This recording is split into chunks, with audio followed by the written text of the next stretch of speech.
Welcome to The Innovators by Scandinavian Man, a podcast about our changing world with the people who influence it. On this show, we cover some of the best and brightest minds within design, culture, fashion, technology, and sustainability. Mostly, but not always, from a Scandinavian perspective. I'm Conrad Olsson, and my guest today is Alex Mustonen, co-founder and partner of New York-based design office Snarkitecture. Together with his partners, Daniel Arsham and Ben Porto, they have done some of the most talked about spaces in design, fashion, and architecture of today. Alex, welcome to the show. Thank you. Thanks for having me. Welcome to Stockholm. Thank you. I understood it was your second time here in the city. That's correct. I'd like to start perhaps on a philosophical note, and then we can get into some of your projects you've done and talk about in detail with them. But in this sort of digital era that we have right now, where technology is sort of taking over more and more, and we spend more time on our devices than ever before. I think it's like something like 3 or 4 hours on average. Why is it important to still do physical objects and spaces? Yeah, I think that for Snarkitecture and for me personally, that was important before we became, let's say, consumed within our screens. But we started Snarkitecture in 2008, and arguably we were a little bit less involved with our phones and less involved with the internet 10, 12 years ago. Right. And we still had this interest in creating a practice that would create physical installations, physical environments, things that were tactile and could be entered into or touched or engaged with.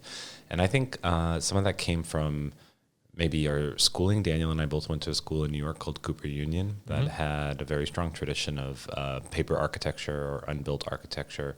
A lot of the faculty there was working in kind of a theoretical space. Not all of them. Many of them are practicing as well. But there was a really highly regarded tradition for that, which was fascinating, and I still respect. But I think leaving school and having a little bit of a taste and being able to create like sort of side projects, building things on my own, working in construction, working in fabrication, I was very interested in how space and how objects come together and how you go from that stage of a concept or an idea through the finished result and seeing it in the real world and seeing it as something that you can share with other people. And when Daniel and I were talking about what Snarkitecture would be, there was a real focus for us on making sure that these things would that they would find a place in the world, that they wouldn't just be proposals or renderings or concepts or unbuilt ideas. And so we were very conscious early on to find opportunities to create those physical moments, even if it was the smallest kind of space or, just a really low budget kind of thing. But we were still looking to find that physical expression. Right. And were you conscious at the time of how digital communication would take that space further out or communicate it? Because it seems like some of the stuff that you do, which is very sort of experiential in a way, it's almost like perfect fit for social media. Right. If I may say so. It's a little right there, and there's a little bit of a sort of a double-edged sword or a catch-22 there of some of the spaces we create do have this kind of social media presence, and arguably Instagram has been something that's been important for our practice, just simply in being able to share with these new audiences, people that haven't been engaged with design or art or architecture before. So I think on that level it's very important, but hopefully on another level we're also encouraging people to enter, again, physically, to be present in these spaces when they're experiencing them, whether that's an installation or a permanent interior space or some other kind of structure.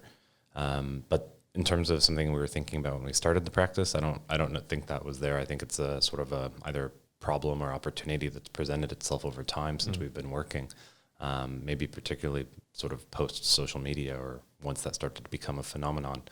It was something that we both actively engaged, but also looked to create, I would say, moments of sort of refuge or escape from that. So creating opportunity again for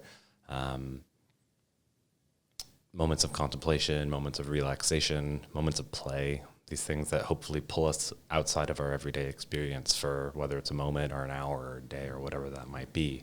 And now I'd say the digital experience has become such a sort of mundane, banal part of our everyday life that we're still looking to sort of allow people to step past that typical day-to-day experience and find something transformative and new. Does it bother you that your work gets so I don't know, almost what's the word here? Exploited by social media. Is that something that bothers you, that you're like, oh, no, come into the physical space, you have to experience it for real? I think that the benefit outweighs the risk, in the sense that, for me, I hope that there are more people who are able to see that project and have some idea of it. I think I respect artists that choose not to have their work photographed because they say you have to be there or else you're not really seeing the work. I don't know that there's very much design or art. Of course, it's different. You know, it's always different to see the film in the theater versus at home. But at the same time, you can get an idea. You can get a sense of what that is. And for that to hopefully, whether it's sparking conversation or inspiring someone to get interested in these creative disciplines that, you know, I feel strongly that are incredibly important to our everyday lives. I think there are a lot of people who don't have access. Our work often happens in larger cities. It often happens around events like we're here for Stockholm Design Fair or Stockholm Design Week. Not everyone can be here. And so to be able to share those projects, whether that's through like an email or a publication like Scandinavian Man or through Instagram, my hope is that that's a platform that allows people to, again, engage, think, and appreciate design and art and architecture and other creative disciplines.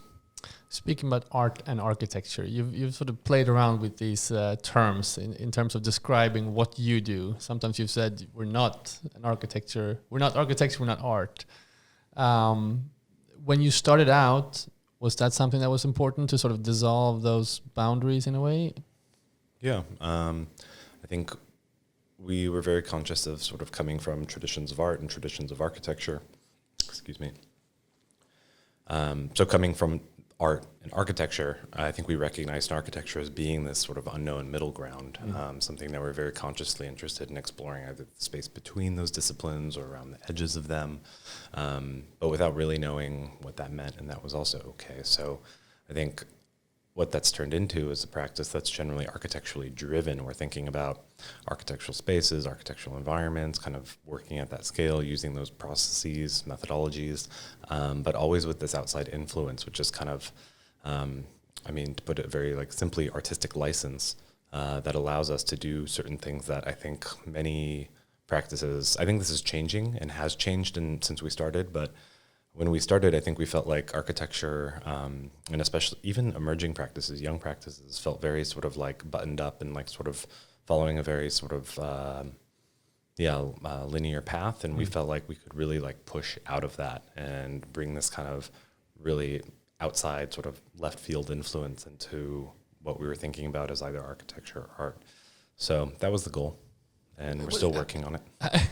So how was that in the beginning, with like coming out as a new type of practice? Did you have to sort of, I would imagine there's some level of having to sort of explain yourselves. Why are you doing this differently? Why are you not, conforming to the ways of working?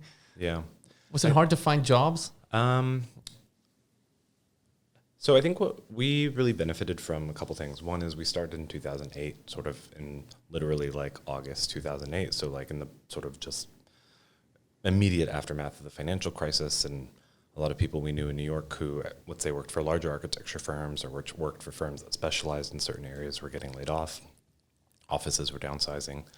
But it meant that we were young, hungry, ambitious, and willing to sort of do anything. And at the same time, we also had, primarily through Daniel as an artist, had a real strong connection to visual art as a discipline. And so some of our first projects were art related in the sense that they were for nonprofits, they were for artists. And so to be able to work with institutions, artists that were sort of independent of, let's say, what was happening with the financial crisis to some extent, I think that opened some initial doors for us. And then a little bit later, there were two kind of initial projects that became really important. One was actually a fashion project, which was a pop-up store we did for designer Richard Chai. And that was part of a competition that was bringing younger architects together with younger fashion designers to create these temporary retail environments. And then another project which immediately followed that was a project at Storefront for Art and Architecture. So we had the kind of like, let's say, fashion retail commerce side, and we had this kind of institutional gallery exhibition side. And those two projects together really kind of like launched what we were trying to do. So you were saying early on, fashion became important, and you've done several projects within the space of fashion. What was it that caught sort of the fashion world's eye, do you think, when what you were doing? And did the sort of the brief or the request from the world of fashion differ a lot from architecture? I think initially we actually had quite a bit of creative freedom when we were working with fashion designers. This initial pop-up we did for Richard was something that we won the commission or won the competition, and we met with him and sort of proposed what in retrospect was a fairly conventional kind of retail environment. And he thankfully pushed us for something different, for something stronger and more challenging. And so we came up with this idea about like filling the space completely solid and then cutting the void or cutting the space out from that. This architecture of excavation or removal. And I think that project was really, I don't know, I think it captured some people's attention in the moment because it was quite unusual at the time. And through Richard especially, we met a lot of people who were working in New York fashion and these were people that were friends of ours, colleagues, or became friends of ours. And we started working a little bit more in especially runway shows like Presentation and Runway. And really there we almost had complete freedom. We were working in collaboration with the designers, obviously the main limitations being budget and time. You have a really short period to make it, to load in, and then the shows are incredibly short. Right. But it was super interesting for us to be able to work on a project like at the same time we were working on this public art commission in Miami for the baseball stadium, which was a 3-year project. So we had a project that was 3 years, and then we'd do a fashion show that was, 12 minutes or 8 minutes or whatever it was. So, but yeah, those projects had a lot of kind of, let's say, openness to them, which was really, I think, important for us at that point of the practice. And you felt like did you find your sort of aesthetics early on? I mean, usually people associate you with this sort of pale hues and really, I don't know how to describe it, the sort of extravagant details in a way. Was that? Do you think about aesthetics in that sense that you need to sort of stay true to your perspective or your aesthetic, or is it more like, is it a different type of process for you guys?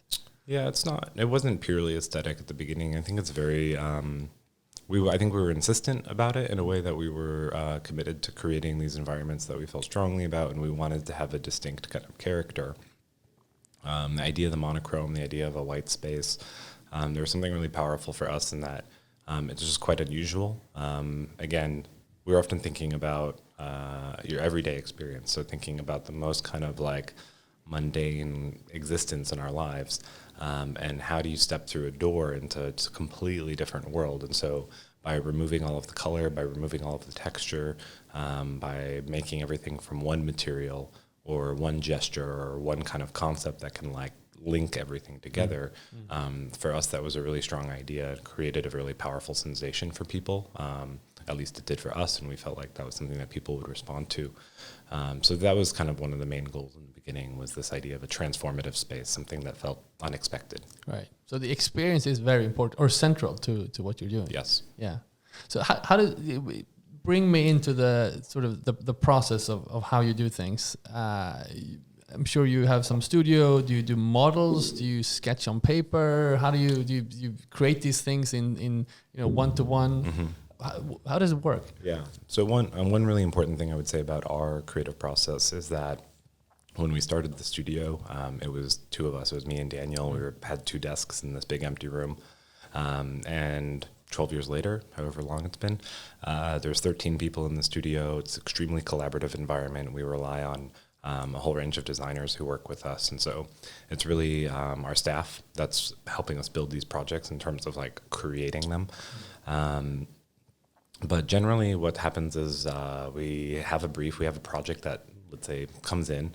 We decide we want to work on it. We're often, we want to work with obviously interesting projects, but more importantly, good clients, good collaborators, people that we feel strongly working with and who, let's say, align with our values. But we'll usually start with the discussion. So we're just talking, thinking kind of very broadly about maybe the concept or some sort of more critical aspect of the experience. Oftentimes that's thinking about sort of what's the standard version of this, or what's our typical expectation around a project or a space like this. And immediately starting to challenge that, or thinking about how to upend it or subvert it a little bit.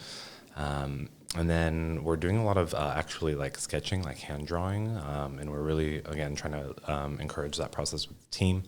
It's something that I think allows for a lot of efficiency. I think people think of computers and digital modeling tools and things like that as being super fast and efficient, but they also are extremely detailed, and it's hard, I think, to think very abstractly in them. It's much easier, in my opinion, to like work quickly through hand drawing to be able to generate let's say a wide number of ideas. And that's really what it's about, is creating this kind of like casting a wide net, trying to catch as many sort of little sort of iotas of ideas.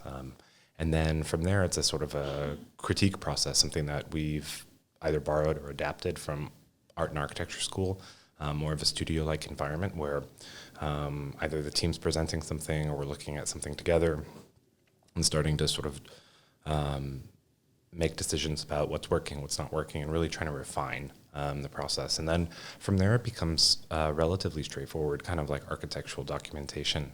We're creating probably a 3D model. We're probably generating sort of conceptual images, and then moving into like a traditional kind of architectural drawing set. That would be like a drafted documentation that the contractor ultimately would use to build the project. But the actual form, the design, the physical thing, it starts on paper. That's where it is. Yeah, first. I mean, And then I think translate it into a more 3D model or correct. physical. And I think even before that, it exists obviously as an idea somewhere in our brains or someone in the studio's brain, and then it becomes sort of teased out through conversation, and then starting generally on paper. So in these conversations, you talk a lot about what you want to say with the piece. I don't think it's so much about what we want to say. I think it's, you mentioned experience earlier, which is really, is primary for us, and not in a kind of like quote unquote experiential way, in a really direct, tactile, like what happens when you look at the thing, what happens when you walk closer to it, what do you see, what are you touching, how do you walk into it, what's the first thing that happens when you go in the space, where are you going to move, what are you going to touch, where are you going to sit, these kinds of things. And all of those really kind of like, again, direct sort of physical experiences inform what we're after with the project. So we're often starting with that and kind of molding the space or molding the idea around that.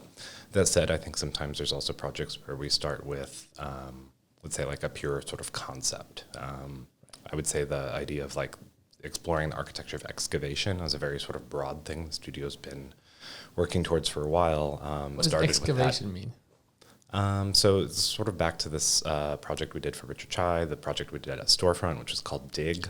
And Dig is probably the purest representation of that, is creating space, creating architecture through the removal of material. Right. So we often think of architecture as something that's built up out of many different pieces or elements. For this project, we were interested in just making one thing, starting with one material, but also starting with a solid. So going back to this really primal idea about sort of digging, removing material to create a space for inhabitation or gathering. So from those first projects you did, both in fashion and in other fields, do you feel like there was another project that really sort of broke you, that gave you a place in the zeitgeist? I mean, it still feels pretty early, but I think one of the next really big ones for us was a pavilion we did for Design Miami in 2012. It's called Drift. Yes. And the main thing about that, I mean, aside from being a project that we still really like, was the platform. It was sort of a different, it was the first time I think our work had been seen by, let's say, that global of an audience. Yeah. We had done some bigger projects. We had done some sort of, let's say, relatively medium profile things, maybe in New York or maybe in Miami. But the idea of this thing being at the entrance to Design Miami and across the street from Art Basel, and it was really like everyone saw it, and it was also, or everyone in Miami, let's say, saw it. But interestingly, it was also kind of like kind of right at the beginning of the Instagram wave. And so that was actually the first project where I do remember seeing everybody out there just like with their phones up. Like it went viral in a way. I think so. I actually think I have a photo of myself Okay. sitting on one of those, like, I don't know, sausages outside. The tubes. So I think that was an important one, in that it sort of gave us a little bit of a stage where so many people, like in the next year or two after that, when they heard about that project, that they would have that same story or same reaction. They're like, oh, of course I saw that, or I know that, or that was whatever. Did it change the type of requests you got? I mean, yes, probably, in the sense that we got more. Right. And also, so all these projects, and I think this is true of any practice that you work in, any discipline you work in, you get more projects like the ones you just did. Yeah. You know, people know you for a certain thing, and You that's what want they that come to you thing, for. Can you do that for me? I want that. And it's not always so like copy paste or whatever is that, but what it meant for us was that by working in projects, let's say associated, whether that was a project associated with art or design or fashion, it just meant that we were sort of traveling in that direction, which was really helpful in the sense that we weren't doing, I don't know, like a kitchen renovation or designing a parking lot or something. Like, I mean, actually that would probably be a pretty good project, but it just meant that we felt like we were steering things toward the direction that we wanted to go, which was to work with other creative disciplines and to work, within the sort of larger cultural sphere. Then you've done several other work within fashion, and you work closely with Kith through the years. I'm curious just about your take on where fashion has ended up, or where it's been these past few, like 5 or 6 or 7 years. Like, you coming from your perspective, and I obviously have a sense of there's so much things going on, but from your perspective coming into it, how do you see the world of fashion? Is it like this crazy circus that you're trying to sort of manage and bring down to the ground in a way, or how do you want to tackle it? For me personally, I was much more. I felt much more personally attached to it. Maybe 5 years ago, 6, 7 years ago, and again, for me personally, I feel like I've taken a big sort of step back from that world. And I think at the time, it did feel quite frenetic to me, and it felt like something.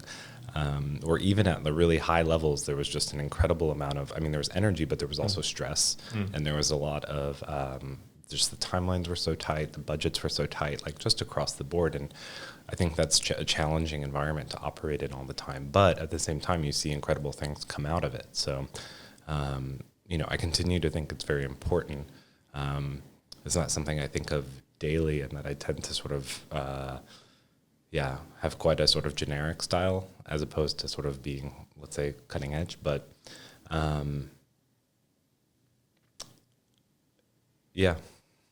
that's what I would say. Right. So when working with Kith, what was the request there? What did they want to achieve or do with your type of stuff? Kith was really the first store we designed, in the sense that it was the first permanent store. Right. We had done a number of different sort of temporary environments, and that was, again, a project that sort of like out of these sort of New York fashion friendships, Daniel had connected with Ronnie, and he was just, at that point, he had the sneaker room in the back of Atrium on Broadway, and was just getting ready to kind of launch Kith to a larger level. And it was just kind of right place, right time. And we kind of brought him on board with what we were about and what we wanted to do. And I think we also recognized and respected that he wanted to do something that was really, I think, quite ahead of it. It was visionary, in the sense that he was taking something that I think everybody thought of as being, streetwear. It was like not, obviously it's popular, but it wasn't highbrow. And so I think he saw an opportunity to really elevate it. And I think the idea of creating a compelling architectural space and really caring about the design of the store and the physical retail presence was a really important part of that journey for them. And so since then, we've sort of worked on every Kith store since. Right. It's been an important sort of ongoing collaboration for our studio. Is it luxury? You talk about the word luxury in this? I don't think it's luxury in sort of the conventional sense of thinking about the sort of higher end, sort of, let's say, true luxury. But I think there's elements, particularly in the way we approach the design, that we think of as being luxurious. I'd say there's the way that we think about incorporating installation. There's a certain sort of decadence to it in that there's space given up to not being retail. The space has other functions beyond purely selling.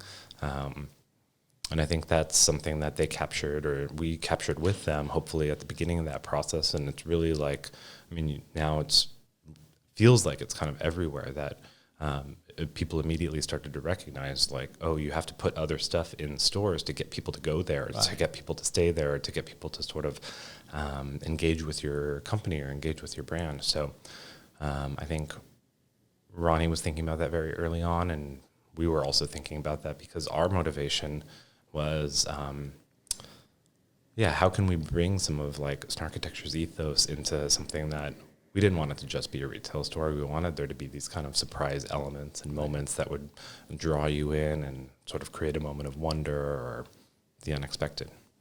Right. Do you feel, I mean, in that project that you've done with Ronnie Feig and Kith, you've sort of become part of the branding in a way of Kith, of their experience, of experiencing that brand. Is that something you discuss, or how you sort of interact with that brand, or is it more like, as you talk about, you go in and try to create the experience more isolated? What's the discussion? So how is it? Yeah, I think I'm not sure what the outside perception is. I think for us, we certainly think of it as a kind of a collaborative, close relationship. I mean, in some ways, I'd be curious how many, Kith set, like these kids that are out there buying sneakers and waiting in line and buying gear, how many of them know about Snarkitecture or care about what we're doing? I know enough of them do. Something that we started to see, again, kind of right around that in the beginning of Instagram era, we were also working on a project, this was like 2012-ish, working on a project with Beats by Dre, where we did these limited edition artist series headphones with this design object that was a pillow. It looked like soft, but it was made out of cast marble. In any case, it was interesting. This is like a little bit of a like a case study almost for like the Kith and some of the other collaborations that came later. But obviously the audience for Beats was like totally different than people who knew us from what we were doing in New York or Miami, in that they had this like national following. They had a super young audience. And so all of a sudden we started to see interest from people who, I think of as being like a 15-year-old kid in the Midwest or something, who I think maybe wouldn't have cared about us or wouldn't have known about what we were doing. And I thought there was something really exciting in that kids who, let's say, just liked headphones or maybe just like music, all of a sudden maybe were paying attention to design or thinking about how, again, art, design, and architecture might be something that's important to them. Right. How do you think? Obviously, we're in an era now where the issue of sustainability is on top of everyone's minds. And how do you think about your role there as a designer in caring for the planet?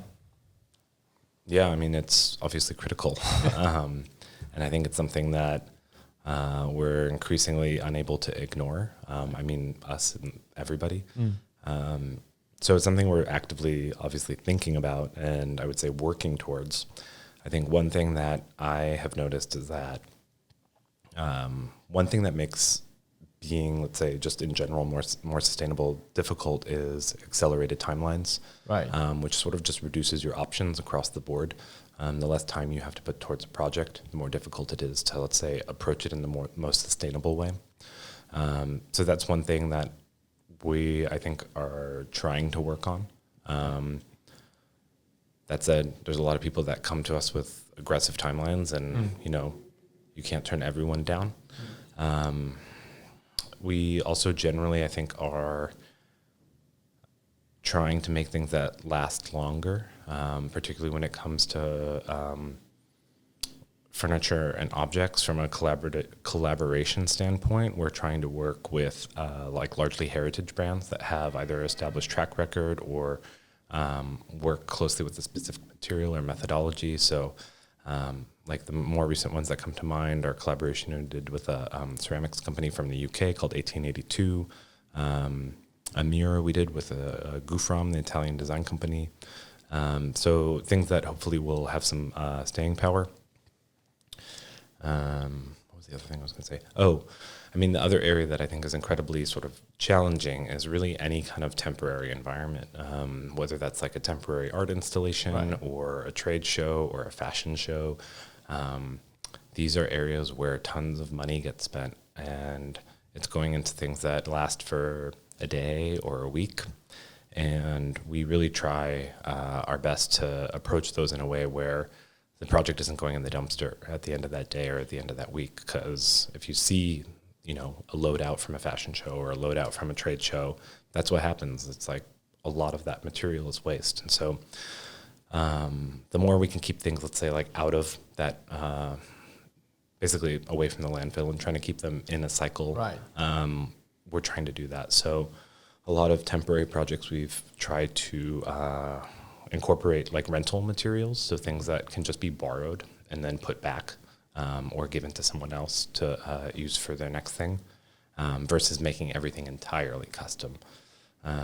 The way that we've approached the project here with Bolon in Stockholm, who obviously their material is partly recycled to begin with, which is great, but that booth is going to travel to different design fairs. So they're going to sort of have presence at some different design fairs internationally this year. And the booth is generally modular. So the idea is the other design fairs may not be as big, but we'll be able to take pieces of that and kind of reconfigure it. Right. Well, let's talk about that for a second. I mean, when we publish this, the fair is going to be long gone, so people are going to not be able to see it here in Stockholm, but perhaps in other places. Obviously we know Annika and Maria well as friends, and I was certainly happy when I heard that they were collaborating with you guys. What drew you to this project? Because I know it was Annika that made the request, or she sent an email or something. Trying to get in touch with you guys. Yeah, well, she called us, so that's what drew us to the project. No, I think they had a compelling product. I think we have done some sort of material kind of collaborations or projects before, and actually I had heard of Bolon, but hadn't used the material, and so it was interesting to kind of just discover what it was about. And so I think the product was compelling. I think the story around the product is compelling, and I think the fact that the project was going to launch in Stockholm was honestly like sort of a selling point. To be able to come to Stockholm. I hadn't been to the design fair here. So it was something that I felt like I wanted to see and sort of see what Snarkitecture's place here might be, or what opportunities there might be for us to maybe collaborate with other Nordic companies, or maybe to create something here. Just for those who hasn't seen it, and I'm sure you can go online by this time and see what you've created, but there is this kind of maze-like environment. It's not like this open furniture stand, which we usually see, and try to see everything from afar. And it's like, here we are. Now you kind of like a closed environment, and you walk into these different rooms and nooks and stuff. Tell me about the process of finding that solution. Sure. I mean, that's a good example of thinking about a sort of a typical example of how we think of a trade show booth or a design fair booth or whatever that might be, and looking for ways to subvert it or push against it. And I think that idea of the booth has to be visible from far away. It has to be open and hold a lot of people. We immediately just were, let's start by closing it off. Let's start by chopping it up into these really small rooms. And that's really where it started from, was just this kind of a sort of semi-subversive point of view. But at the same time, we saw a lot of opportunity in the idea of creating these sort of series of rooms, almost like a labyrinth. One is from the experience standpoint of being able to walk in there and get a little bit lost. So the idea is you wander through and hopefully discover something. Maybe you get turned around, but you're going to find your way out. But from Bolon's point of view, it also offered sort of a strong structure for the narrative or the storytelling around their product. So we could devote certain rooms or certain sort of corridors to different parts of their product story. Wonderful.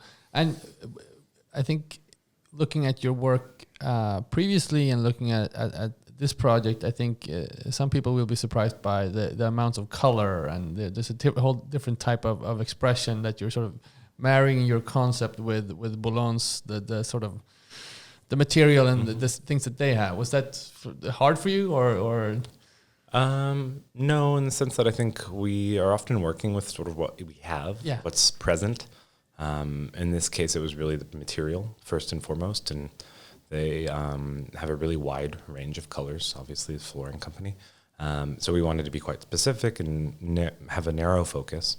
But at the same time, we wanted the space to represent them and sort of their brand and their values. And I think incorporating color was certainly part of that. That said, we really like the walls, especially, is basically just, it's many colors, but it's sort of a simple gradient from this dark blue to a white, and it creates this kind of fade effect. But I think that's something we've also, whether you want to say like been more relaxed about or just more open to incorporating a wider range of color, wider sort of material palette,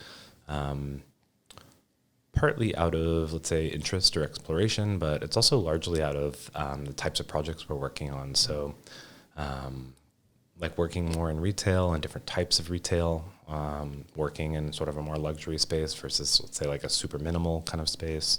And especially as we've gotten more into hospitality and residential projects, sort of spaces that require a little bit of softness and require a little bit of, let's say, more nuance than creating a single kind of monochromatic space. Do you ever come to a final project and find yourself surprised about some element of it? You're talking a lot about the experience of walking into it, and you can't do that and fully until it's actually completely done.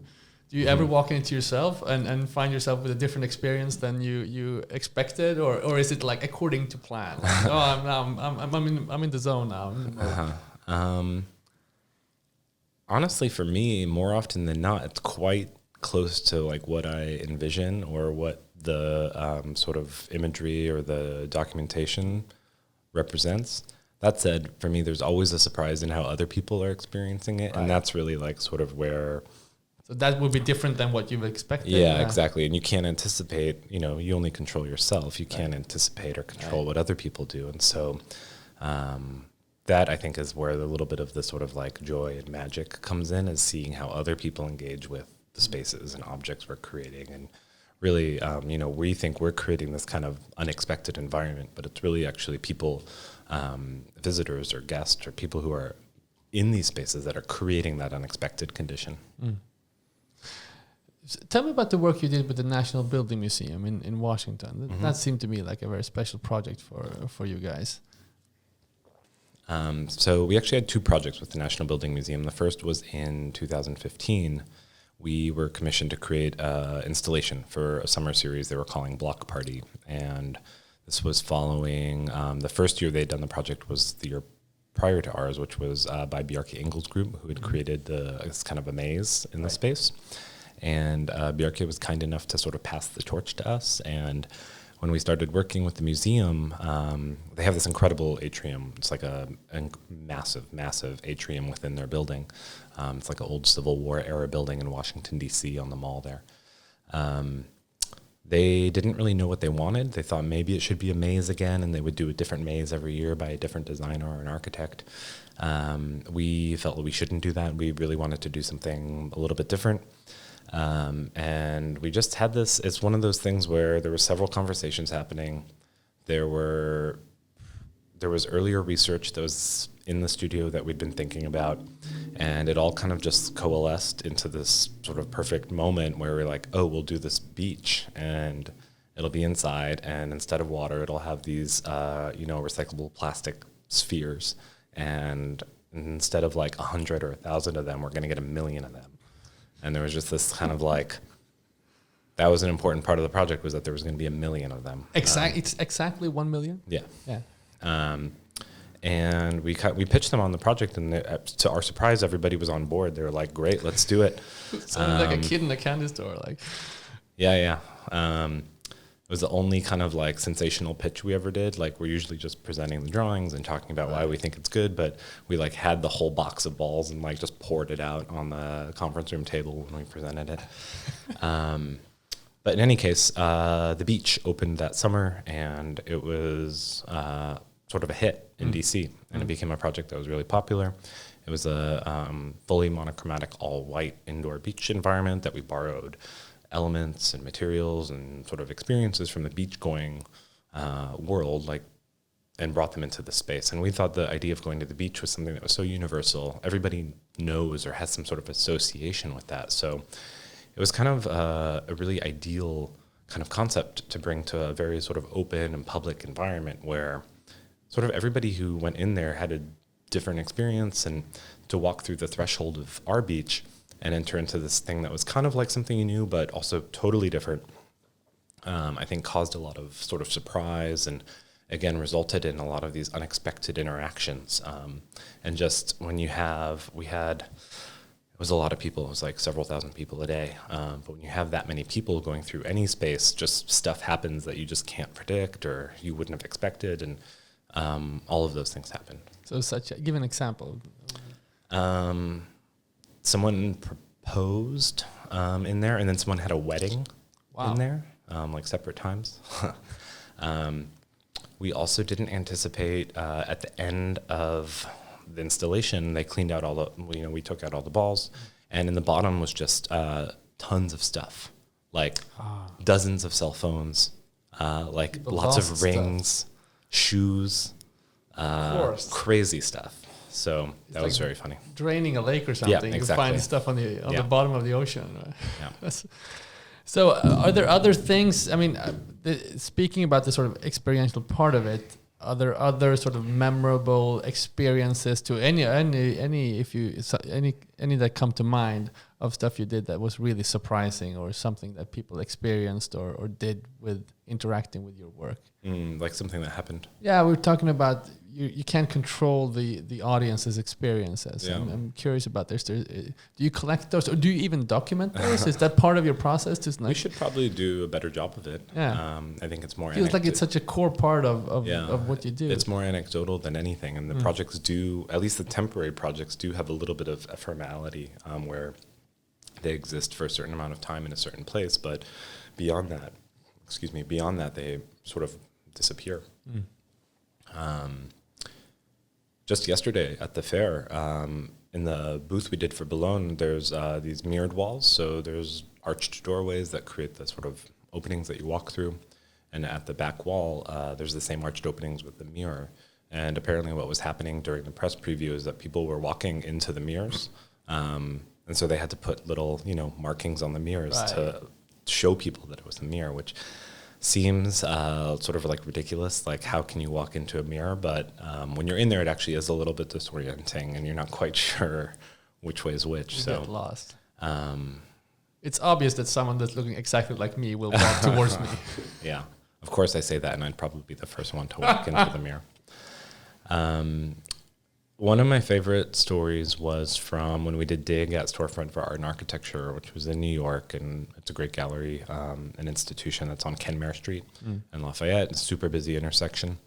And the way we did this project is that we were in there every day for like a month, sort of literally creating the space as we went. And we would work all day and then kind of close up in the evening. And the gallery has all these panels that rotate out of the facade, so they kind of like pivot out to the street. And part of the idea of the project was that we were creating these openings, sort of like a ant farm, human ant farm, so you could see in from the street and see what we were doing in the space. But I just remember one night after sort of finishing up, and we had even turned the lights off and walked out. It was like this long kind of cavernous environment made out of this architectural foam. And I was standing in the lobby of the gallery, and I heard someone inside of the space, which I'd just come out of, and there's no other way to get in there. It was this very weird sensation of like hearing someone in a room you just walked out of, but not knowing where they came from. But what happened is these two kids, like in their 20s, had climbed in through this super small opening, like this big. They climbed in from the street into this installation. And then we're quite like, when we were like, what are you doing there? They were quite surprised, being like, oh, we're just checking out the installation, like no big deal. But yeah, it was one of those kind of like, people in New York will do anything sort of moments.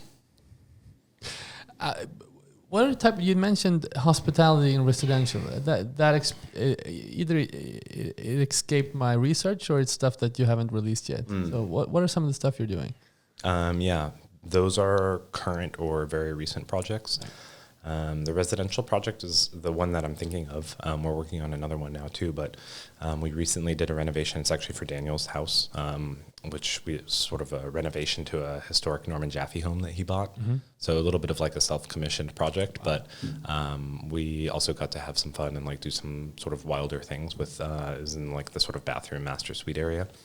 And the hospitality stuff is we're working on some really interesting projects that I can't exactly talk about now, but they're happening later this year. And one thing that I think is very interesting is that there's rarely a project that we work on now that's very specifically one thing, in the sense of, especially when we're thinking about like retail or a bar or whatever the program might be. A lot of the projects we're working on, either because people have brought them to us this way or we've kind of pushed them this way, is they often have this kind of hybridization to them where there's either overlaying programs or sort of, just as an analogy, like a kind of a shop and shop where there might be a different program within a larger program. And again, those are sort of like, we're thinking about those as either elements of surprise or elements of wonder, or a way to sort of create a new condition by bringing sort of two formerly different things into the same space. And so some of the sort of bar projects we're working on play with that idea. Exciting. And in terms of residential, are there elements of that are completely new to you that you had to tackle?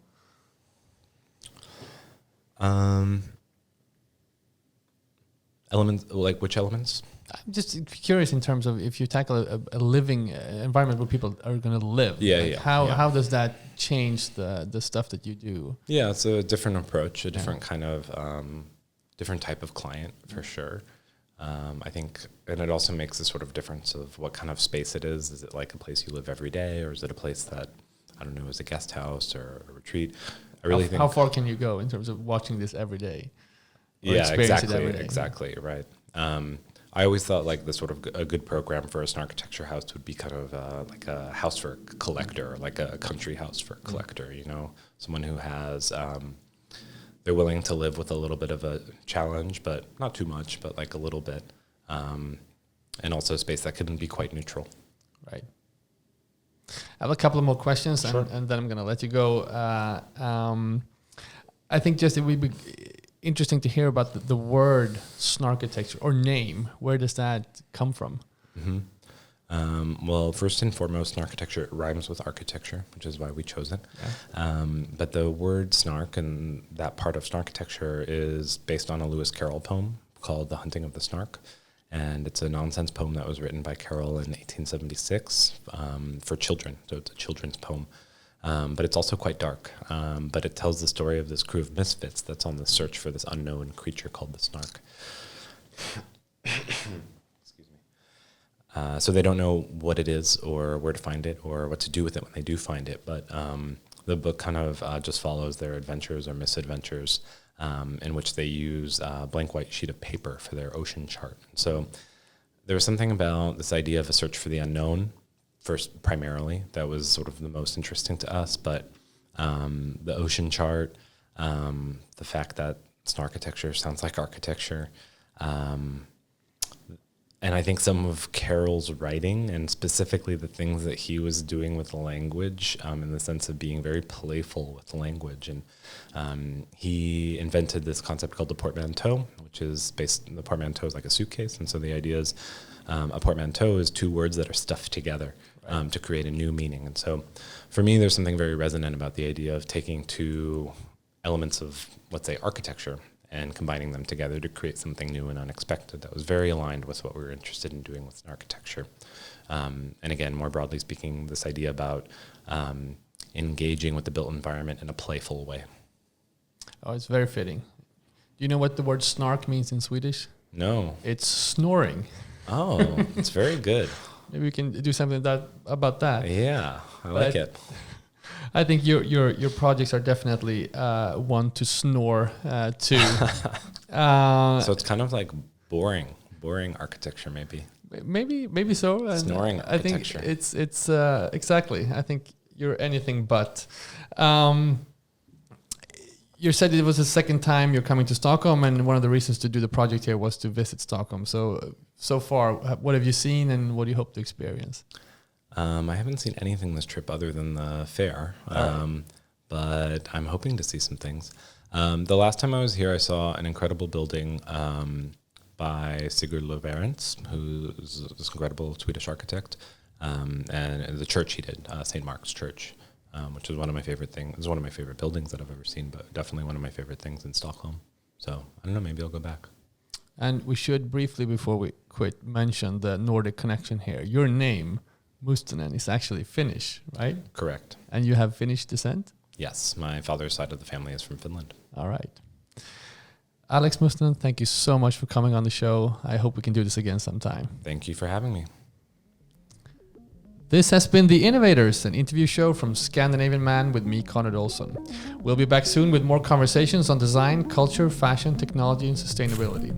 For more news and interviews from the Scandinavian fashion and culture scene, visit scandinavianman.com. Thanks for listening. Goodbye.